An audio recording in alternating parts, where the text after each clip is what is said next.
अजून रोख रक्कम वापरता, हे धोकादायक आहे. चोरी झाली तर नकली पावत्या समस्या निर्माण करू शकतात. मॅन्युअल चुका गोष्टी गोंधळलेल्या बनवतात.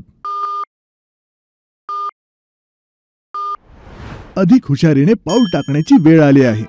डिजिटल पेमेंटवर स्विच करा. एन्क्रिप्टेड आणि सत्यापित देयकांसह सुरक्षित राहा. यापुढे प्रतीक्षा नाही, रिअल टाइम पेमेंट अद्यतने मिळवा. कधीही कुठेही पैसे भरा. हे इतके सोपे आहे. आणि डिजिटल पावत्यांसह तुमचे पैसे कुठे जात आहेत हे तुम्हाला नेहमी कळेल. अरे हो, आणि कागदविरहित देयकांसह हरित होण्यासाठी मिळतील बोनस गुण. बदल करण्यासाठी तयार आहात का? स्मार्ट पेमेंट म्हणजे तुमच्या येणाऱ्या दिवसांची सुरक्षितता. तुम्ही तुमच्या EMI ची रक्कम कोणत्याही ऑनलाईन पद्धतीने भरू शकता.